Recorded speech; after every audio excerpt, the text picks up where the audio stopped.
Hey, Red Light Rocket. I don't remember your name. Not critical.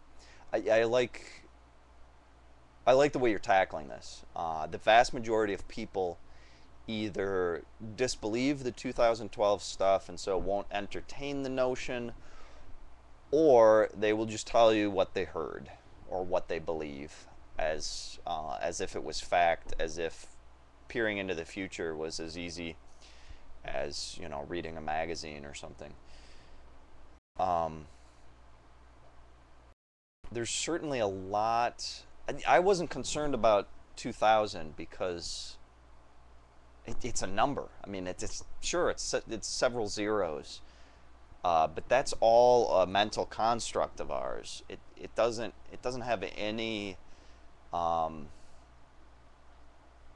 it doesn't have any teeth because it's not really based in the world, the planet. And when we're talking about the human race, we need to talk about the planet, not a computer. And that really was the fear of 2000, is just that certain computer systems might fail when the digits reach its limit. Suddenly it's rolling over to 00, which it thinks is 1900. But at the same time, these are computers, and we got engineers who tackled all that, and really nothing happened. My point is just that it seemed like a lot of hype over a random number. Now, 2012 actually seems less random, merely because it's not just, a bunch of zeros, which is really arbitrary and set in place by the Orthodox Church and globalized because of that. The globalization movement, really started with the Holy Roman Empire, perhaps. Anyways, this 2012 is a little bit different, and the Mayan calendar is a pretty big basis of this.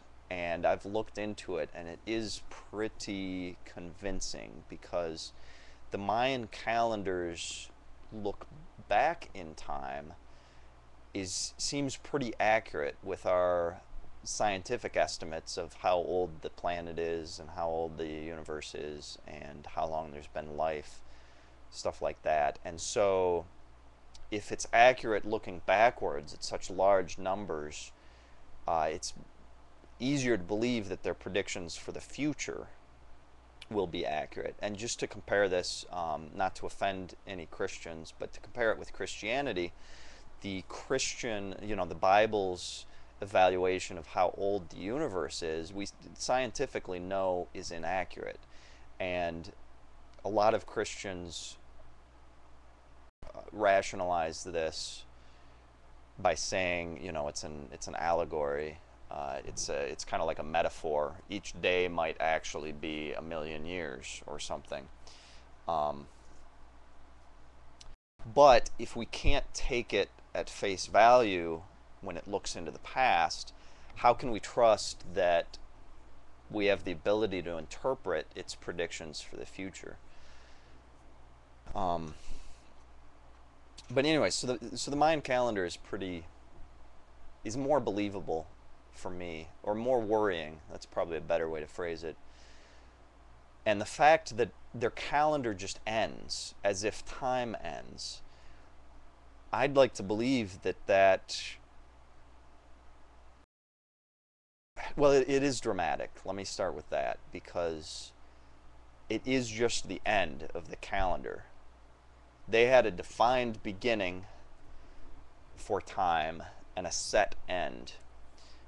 And that's pretty scary because through all points in between, the Mayan calendar is based on a kind of like a time spiral. Each age is a cycle, and each cycle is quicker. Um, so as we progress, the progression becomes faster. It's like a snowballing effect, kind of. And the layers of consciousness build up so that at first you just have matter interacting based on physical laws. Then you have single-celled organisms interacting with their environment based on needs, their own needs. And as the consciousness builds, you become more aware of yourself, more aware of your interaction with the environment, and pretty soon you get to free will. Now, if you want to look on the bright side of this Mayan calendar stuff, it's easy to think that perhaps what's ending is the calendar and not life itself. And that could be an indication of a realization of time, or a mastery of time, perhaps.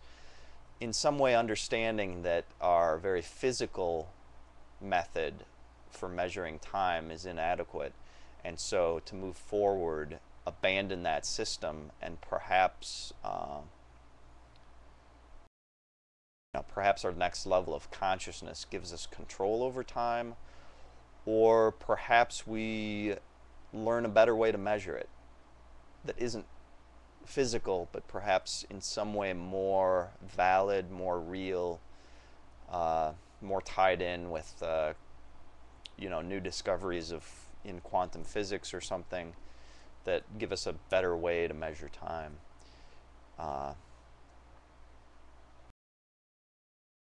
It's hard to say. And perhaps another possibility is perhaps the physical ends, but that doesn't necessarily mean the end of life. We could elevate to a different plane, or ascend to heaven.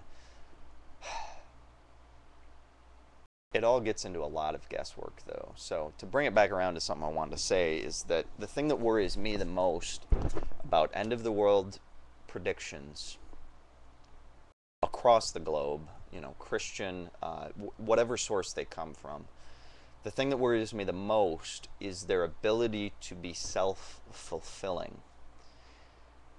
And what I mean by that, this relates into our sustainability issues that we haven't tackled yet. How do we live in balance with the environment? Right now, America consumes so much that it is not sustainable. We can't continue our consumption into the future without enslaving the rest of the world to work to meet our consumerism demands, in which case we're spreading poverty and famine across the globe just to keep our level of consumption. But yeah, the people who believe in the apocalypse and who believe it's near are dangerous, because they see no reason to worry about the environment. I mean, if you read the Bible, it specifically says that the earth, the plants, and the animals were all created for us. They have no purpose except to be used by us. And that's been used to push this consumerism further. I mean, why worry about gas consumption when it seems we have plenty of oil right now? We're still pulling it out of the ground like crazy. And, it still seems fairly affordable, even though it's doubled in the last, doubled in price in the last 10 years or so. And, we got to slow this down. We got to do something, because these people believe, and I'm not trying to generalize, but just if you believe in the apocalypse, think about this, that you're going to eat the world. You are going to eat the world. You're going to cause the apocalypse through your consumption.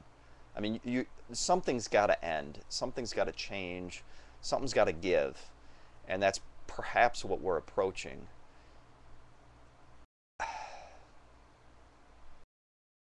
Alright, I meant to say more, but see, I'm already approaching the 10-minute limit. So I guess I'll collect my thoughts and maybe make a second video if I need to. But this one's pretty well concluded for now.